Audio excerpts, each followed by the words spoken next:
கர்த்தர் நல்லவர். டியர் கர்த்தர் பீப்புள், நல்லவர். வண்டர்ஃபுல்லா அற்புதமாய் கடவுள் நம்ம இந்நாள் வரைக்கும் நம்ம நடத்தி வருகிற தயவுக்காய் கர்த்தருக்கு நன்றி சொல்லுவோம். நம்ம ஜெபம் பண்ணி இந்த அற்புதமான இந்த ஜெபமே ஜெயம் நிகழ்ச்சியை கர்த்தருடைய கரத்தில் கொடுத்து ஆரம்பிப்போம். பரமண்டலங்களில் இருக்கிற எங்கள் பிதாவே, உம்முடைய நாமம் பரிசுத்தப்படுவதாக. ஆமென். உம்முடைய ராஜ்யம் வருவதாக. வருவதாக. உம்முடைய சித்தம் பரமண்டலத்திலே செய்யப்படுகிறது போல பூமியிலேயும் செய்யப்படுவதாக. செயல்படுவதாக. எங்களுக்கு வேண்டிய ஆகாரத்தை இன்று எங்களுக்கு தாரும். எங்கள் கடனாளிகளுக்கு நாங்கள் மன்னிக்கிறது போல எங்கள் கடன்களை எங்களுக்கு மன்னியும். மன்னியும். எங்களை சோதனைக்குட்பட பண்ணாமல் தீமையின்றி எங்களை ரட்சித்துக் கொள்ளும். ராஜ்யமும் வல்லமையும் மகிமையும் என்றென்றைக்கும் உம்முடையவைகளே. உம்முடையவைகளே. ஆமென். ஆமென். நம்முடைய கர்த்தராகிய இயேசு கிறிஸ்துவின் தேவனும் ஆமென். மகிமையின் பிதாவுமானவர் தம்மை நீங்கள் அறிந்து கொள்வதற்கான ஞானத்தையும் தெளிவையும் அளிக்கிற ஆவியை உங்களுக்கு தந்தரல வேண்டும் என்றும், Yes. தாம் நம்மை அழைத்ததினாலே நமக்கு உண்டா இருக்கிற நம்பிக்கை என்னதென்றும், பரிசுத்தவான்களிடத்தில் தமக்கு உண்டா இருக்கிற சுதந்திரத்தினுடைய மகிமையின் ஐஸ்வர்யம் என்னதென்றும், தாம் கிறிஸ்துவை மரித்தோரிலிருந்து எழுப்பி அவரிடத்தில் நடப்பித்த தமது பலத்த சத்துவத்தின் வல்லமைப்படியே விசுவாசிக்கிறவர்களாகிய நம்மிடத்திலே காண்பிக்கும் தம்முடைய வல்லமையின் மகா மேன்மையான மகத்துவம் என்னதென்றும் ஆமென். நீங்கள் அறியும்படிக்கு அவர் உங்களுக்கு பிரகாசமுள்ள மனக்கண்களை கொடுக்க வேண்டும் என்றும் வேண்டிக் கொள்கிறேன். ஆமென். ஆமென். ஆமென். பிதாவே, எஸ் ஜெபம் பண்ணுப்பா. பிதாவே, நன்றி செலுத்துகிறேன். இயேசு நாமத்தால் ஜெபிக்கிறேன். ஆண்டவரே, இந்த நேரத்தில் என் கர்த்தாவே, எங்களை உம்முடைய பிள்ளைகளாக இயேசுவின் ரத்தத்தினால மீட்டு Thank you, கொண்ட Father. கிருபைக்கு உமக்கு நன்றி அப்பா. நன்றி. பிள்ளைகள் என்கிற உரிமையோடு இடத்துல வந்து இருக்கிறோம் அப்பா. ஆமென். ஆண்டவர், இங்கே கூடி இருக்கிற ஒவ்வொருவரையும் இயேசு நாமத்தில் நாங்கள் ஆஸ்வதிக்கிறோம். ஆமென். உடைய ஆவியை கொண்டு எங்களை ஒவ்வொருவரையும் நிரப்புவீராக. ஆமென். உடைய வார்த்தையை கொண்டு எங்களுக்கு போதிப்பீராக, உற்சாகப்படுத்துவீராக, பலப்படுத்துவீராக. இந்த ஜெபமே ஜெயம் ஜெப கூடுகை ஆண்டவரே உம்முடைய நாமம் மகிமைக்கென்று ஏற்படுத்தப்பட்டது என்று நாங்கள் விசுவாசிக்கிறோம். அது அப்படியே ஆகட்டும். உடைய வார்த்தையை கொண்டு எங்களுக்கு போதிப்பீராக. ஜனங்களை ஆண்டவரே நீர் நினைக்கிற அந்த வாழ்க்கை தரத்துக்கு கொண்டு வருவீராக. அப்படியே நீர் செய்யப்படுற கிருபைக்கு உமக்கு நன்றி. இயேசு நாமத்தினால ஜெபிக்கிறேன் ஜீவனுள்ள நல்ல பிதாவே. ஆமென். ஆமென். ஆமென். Wonderful day. What a wonderful day. கர்த்தர் உண்டு பண்ணின நாளில் நாம் மகிழ்ந்து களி கூறுவோம், சந்தோஷமா இருப்போம். கர்த்தருடைய வார்த்தைகள் நமக்கு பெரிய ஜாயை தருது, பெரிய மகிழ்ச்சியை தருது.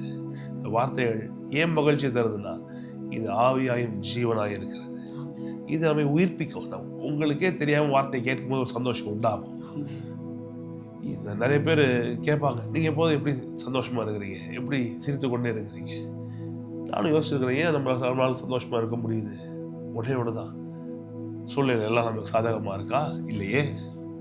ஆனால் எப்பொழுதும் ஒன்று நமக்கு சாதகமாக இருக்குது, கர்த்தருடைய வார்த்தை. ஆமென். இதை எடுத்து படிக்கும் போதெல்லாம் ஒரு பெரிய ஆனந்தம் உண்டாகுது, ஆமென். ஒரு பெரிய பொறுமை உண்டாகுது, பிரச்சனைகள் நேரத்தில் ஆறுதல் உண்டாகுது. நிச்சயமாக எனக்கு ஒரு நம்பிக்கை இருக்குது, அந்த நம்பிக்கை வீண் போகாது, அந்த நம்பிக்கை என்னை வெட்கப்படுத்தாது அப்படின்னு ஒரு பெரிய ஒரு சந்தோஷம் உண்டாகுது. அதனால தான் இந்த வார்த்தையை போதிக்கிற இந்த ஊழியத்தை இன்னும் திறமையாய், இன்னும் சரியாய், இன்னும் உற்சாகமாய் செய்ய வேண்டும் என்று ரொம்ப சிரமப்பட்டு என்ன பண்ணுகிறோம், இதில் வேலை செய்கிறோம். we labor the word. வார்த்தையில் இது நிறைய மக்களுக்கு வந்து ஊழியக்காரங்களா இவங்க வந்து வேலை இல்லாமல் இருக்கிறாங்க அப்படின்னு நினச்சிக்கிறாங்க. பாவமாக தான் இருக்கு அவங்கள பார்த்தா. ஆனால் we labor the word. வார்த்தையை எடுத்து அதை தியானித்து அதை எடுத்து மக்களுக்கு உற்சாகம் மூட்டுகிற விதத்தில் அதை போதித்து எவ்வளோ பெரிய வேலை என்பதை கர்த்தர் அறிகிறார். இதை புரிந்த மக்களுக்கும் தெரியும் இது எவ்வளோ பெரிய வேலைன்ட்டு. இதெல்லாம் எடுத்து ப்ரிப்பேர் பண்ணி, இதெல்லாம் எடுத்து தியானித்து, இதை எடுத்து பிரசவம் பண்ணி பாருங்க. நாங்கள் மட்டும் இல்லை, இதை பார்த்து கொண்டிருக்கிற நீங்கள் மட்டும் இல்லை, நீங்கள் கேமராவில் எங்களை தான் பார்க்குறீங்க. இது பின்னாடி எங்கள் தம்பிகளாக உட்காந்து ரெக்கார்ட் பண்ணி, இதை எடிட் பண்ணி, இதெல்லாம் உங்களை வந்து சேருகிறது என்றால் இதில் அவ்வளோ பெரிய ஒரு ப்ராசஸ் அடங்கியிருக்கு. ஏது உங்களுக்கு சொல்லுகிறேன், ஞாபகப்படுத்துகிறேன் என்றால் ஒன்று தெரிஞ்சுக்கணும் தேவ பிள்ளைகள், இது உங்களுக்கு இலவசமாய் உங்ககிட்ட வருவதற்கு கர்த்தர் ரொம்ப கிருபை செய்திருக்கிறார். ஆனால் இதுக்கு பின்பாக அவ்வளோ பெரிய வேலைகள் நடந்து கொண்டிருக்கிறது. அப்போ இதெல்லாம் பயன்படுத்திங்க. இன்னும் பலருக்கு இது சென்றடைய வேண்டும் என்று விரும்பி ஷேர் பண்ணுங்க. இதை கேட்கும் போது நீங்கள் இதை தேவ வார்த்தைகளாகவே எடுத்து இதை கேளுங்க. நிஜமாகவே இது உங்களுக்கு ஒர்க் ஆகும், பலன் செய்யும். வார்த்தை உள்ள இருக்கும் போதே சூழ்நிலைகளை விட நீங்கள் வார்த்தை ஜாஸ்தி ஆகும்போது, தெராசில் பார்த்துருக்கீங்களா, 2 சைடு இருக்கும். ஒரு பக்கம் வெயிட் வைத்திருப்பாங்க, எடை இருக்கும். இன்னொரு பக்கம் பொருட்கள், காய்கறியோ பழங்களோ எடுத்து போடும் போது என்ன நடக்கும், இந்த வெயிட் எவ்வளோ வெயிட்டாக இருந்தாலும் இந்த சைடில் இருக்கிற பழங்களோ காய்களோ என்ன பண்ணும், இது வெயிட்டு கீழே வரும்போது இது என்ன பண்ணும், மேலே போகும். ஒரு பாயிண்டில் சமமாகவும், இன்னொரு பாயிண்டில் இன்னும் 2 ஆப்பிள் தூக்கி போட்டிங்கன்னா டக்குனு கீழே வந்துடும். அப்போ இன்றைக்கி பாரங்கள் இந்த வெயிட் மாதிரி ஒரு சைடில் பாரம், கவலை, சோர்வு இதெல்லாம் இருந்தாலும் இன்னொரு சைடில் தூக்கி என்ன பண்ணுங்க, கர்த்தருடைய வார்த்தை. கண்டிப்பா இந்த இதை தூக்கி வச்சோம்னா எல்லாம் என்ன ஆயிரும் கண்டிப்பா. ட்ராயிங்கில் எல்லா பிரச்சனையும் போயிடும். அப்போ ஐயோ ஒரே பாரமா இருக்குங்க, ஒரே சோர்வா இருக்குங்க. ஏன் தெராசில் ஒரு சைடில் தூக்கி கல்லை போட்ட மாதிரி, வெயிட்டை போட்ட மாதிரி அது மட்டும் தான் போட்டு வச்சிருக்கோம். இந்த சைடு போட வேண்டியது என்னது சொல்லுங்க? வார்த்தை. வார்த்தையை எடுத்து ஒரு வார்த்தையை தூக்கி அந்த பக்கம் இப்படி போட்டு பாருங்களேன், எவ்வளோ பெரிய பாரமாக இருந்தாலும் அகன்று போயிடும்.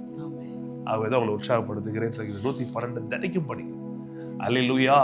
கர்த்தருக்கு பயந்த ஒரு கட்டளையில் மிகவும் பிரியமாக இருக்கிற மனுஷன் அவன் சந்ததி பூமியில் பலத்திருக்கும். சொல்லுங்க, சந்ததி பூமியில் பலத்திருக்கும். யார் இளமையில மறிக்க மாட்டாங்க, உங்க பிள்ளைகள்லாம் யாரும் மறிக்க மாட்டாங்க, மனைவி மறிக்க மாட்டாங்க, கணவன் மறிக்க மாட்டாங்க. நல்லா இருப்பீங்க, உங்க நண்பர்கள் நல்லா இருப்பாங்க, உங்களை சேர்ந்தவர்களும் உங்களை சார்ந்தவர்களும் உங்க மக்களும் நல்லா இருப்பாங்கன்னு விசுவாசிங்க. தனிப்பட்ட விதத்தில் நீங்க ரொம்ப நல்லா இருப்பீங்கன்னு விசுவாசிங்க. ஆனா சொன்னா நீயும் உன் சந்ததியும் பிழைக்கும்படிக்கு ஜீவனை தெரிந்து கொள். ஜீவனை தெரிந்து கொள்ளுங்க. எப்படி தெரிந்து கொள்ளுகிறது? நாவினால்தான் தெரிந்து கொள்ளணும்.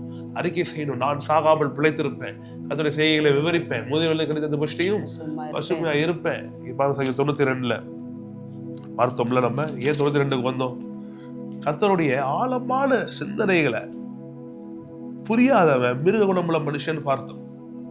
சங்கீதம் 112 கர்த்தருடைய ஆழமான சிந்தை, ஆஸ்தி ஐஸ்வர்யா வீட்டில் இருக்கும்ன்றது கர்த்தருடைய டீப் தாட்ஸ். அது டீப் தாட்ஸுக்கு கர்த்தர் மெகா ஹியூஜ் ஆக்ஷன் பிளான்ஸ் வச்சிருக்கார். பெரிய அதை நிறைவேற்றி முடிக்கிற திட்டங்களை வைத்திருக்கிறார். அதற்கு நாம் ஈல்டு பண்ணும்போது, விட்டு கொடுக்கும்போது பெரிய நன்மைகளை செய்ய அவர் காத்து கொண்டிருக்கிறார். வல்லமை மிக்கவராக இருக்கிறார்.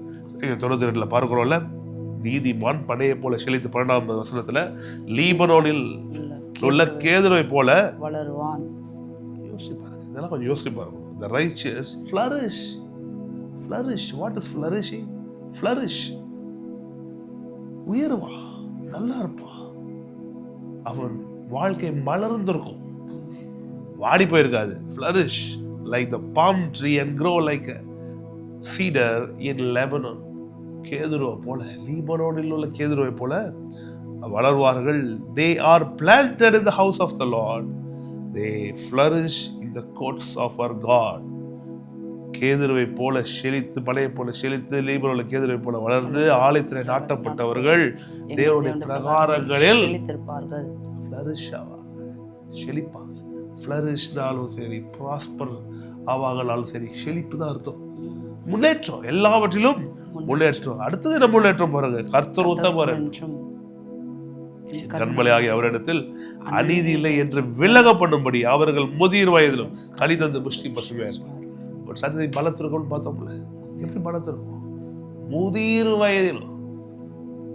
யோசிச்சு பாருங்க, எனக்கு 100 வயது இருக்கும் போது என் மகனுக்கு என்ன வயது இருக்கும் தெரியுமா? அவனுக்கு 75 வயது, 74 வயது, எனக்கு அவனுக்கு 26 வயசு வித்தியாசம். அப்ப அவனே இதுலதான் இருப்பான். அப்ப என் சந்ததி, அவன் என் சந்ததினா அவன் எப்படி இருப்பான்? பலத்திருப்பான். எங்க பாதிக்க செய்யறாரு, என் சந்ததி பூமியில் பலத்திருக்கும். அவருக்கு 100 வயசு இருக்கும்போது எனக்கும் 76, 75 வயசு இருக்கும்.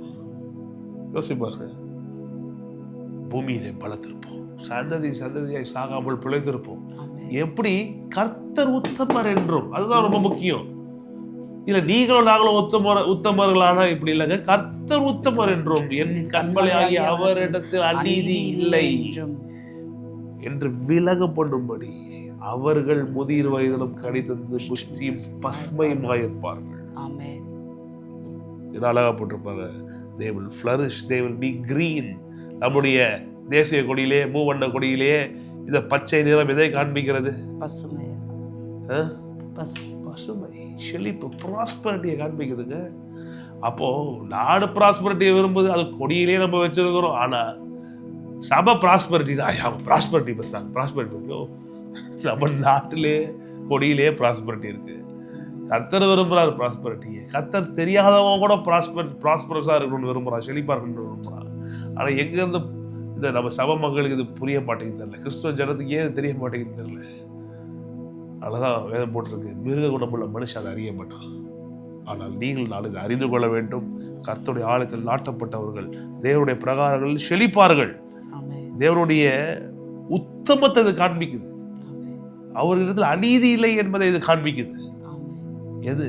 நீங்கள் நானும் செழிப்பதும் நீங்களும் நானும் முதியவர்களுக்கு அடித்தந்து புஷ்டியா இருப்பது, பசுமையா இருப்பது. ஏன் சொல்ல இவ்வளோ நீடித்த நாட்களை வேணா தருவேன்னு வேணா சொல்லலாம். அந்த நீடித்த நாட்களிலோ கனி தந்து புஷ்டியாய் பசுமையாய் இருந்து என்ன போட்டிருக்கு பாருங்க. they still bear fruit in old age, they are ever full of sap and green. எப்போதும் பசுமை, எப்போதும் கொழுமை, எப்போதும் திரட்சி. வயதான காலத்துல ஏதோ கோயில் குளத்துல உட்காந்துட்டு அவன் தருகிற என்ன தருவாங்க கோயில்ல பிரசாதத்தை வாங்கி சாப்பிட்டுட்டு அப்படியே வாழ்க்கையை ஓட்டிட்டு போய் ஏதாவது மடத்துல போய் சேர்ந்துக்கிட்டு இல்லைன்னா அப்படி கதை கிடையாதுங்க. நம்ம கதை எப்படி திரும்ப முடியும்? முதிர் வயதில் கனி தந்து புஷ்டி பசுமையுமாக இருந்து கொள்ளு பேர பிள்ளைகளையும் எள்ளு பேர பிள்ளைகள் எல்லாத்தையும் பார்த்து அவர்களுடைய வாழ்க்கை நம் மூலமாய் ஆஸ்வதிக்கப்பட்டு வாழ்ந்தா இந்த தாத்தா மாதிரி தானே வாழணும்னு அவைகளா விரும்பி அப்படி வாழ்ற வாழ்க்கை தான் நம்முடைய வாழ்க்கை. எத்தனை பேர் சொல்றீங்க ஆமென்? ஆகவே இந்த வார்த்தைகள் உங்களுக்குள்ள செல்லட்டும், பெரிய மாற்றங்களை உருவாக்கட்டும், நீங்களும் உங்கள் குடும்பம் செழிக்க நாங்கள் வாழ்த்துகிறோம். தொடர்ந்து இணைந்தீர்கள். கர்த்தர் பெரிய காரியங்கள் செய்வாராக. உங்களுக்கு ஜெபம் பண்ணுவோம். பிதாவை நன்றி சொல்லி ஜெபிக்கிறோம். நீங்க எங்கள் வாழ்க்கையில எவ்வளோ நல்லவராக இருக்கிறீங்க. உங்களுக்கு ஸ்தோத்திரம். தொடர்ந்து உதவி செய்யுங்க. தொடர்ந்து எங்களை பலப்படுத்துங்க. எங்கள் வாழ்க்கையில் சகாயராய் இருப்பீராக. எங்களுக்கு வேண்டிய எல்லா சகல நன்மைகளையும் ஏராளமாக எங்களுக்கு தருகிறவர். நாங்கள் அனுபவிப்பதற்கு சகல நன்மைகளை எங்கள் சம்பூர்ணமாய் தருகிற தேவன் மேலே எங்கள் நம்பிக்கையை வைக்கிறோம். அல்லவரே உடைய வார்த்தையின்படியே நாங்கள் உடைய ஆலயத்தில் நாட்டப்பட்டவர்களாய் உடைய பிரகாரங்களில் செழித்திருப்போம். உடைய நல் வார்த்தைகளில் நாட்டப்பட்டவர்கள் வார்த்தைகளை எப்போதும் கேட்கிற நாங்கள் செழித்திருக்கும்படி செய்வீராக. இதை பார்த்து கொண்டிருக்கிறவர்கள், இதை கேட்டுக்கொண்டிருக்கிறவர்கள் கர்த்தாவே இந்த வார்த்தையின் சத்தத்தை விசுவாசித்து, இந்த வார்த்தையின் வல்லமையை விசுவாசித்து இதை ஏற்றுக்கொள்கிறவர்கள் எல்லாரும் செழிக்கும்படி, சுகமாகும்படிக்கு, விடுதலை பெறும்படிக்கு நீர் அனுக்கிரகம் செய்வீராக. அனுக்கிரகம் செய்வீராக என்று இயேசுவின் நாமத்தினால் கேட்கிறேன். கர்த்தர் நீர் உத்தமர், நீர் எங்கள் கண்மலை, உம்மிடத்தில் அநீதி இல்லை. இதை நீர் விலக பண்ணுவீராக. எங்கள் வாழ்க்கையில சுகமாய் செழிப்பாய் நீடிய ஆயுளாய் கர்த்தாவே குடும்ப நல்வாழ்க்கையாய் திருமணத்திலே வெற்றியாய் பிள்ளைகளுடைய எதிர்காலத்திலே எல்லா சகல நன்மைகளையும் சபை வளர்ச்சி எல்லாவற்றிலும் நன்மைகளை கொடுத்து நீர் உம்மை நிரூபிப்பீராக.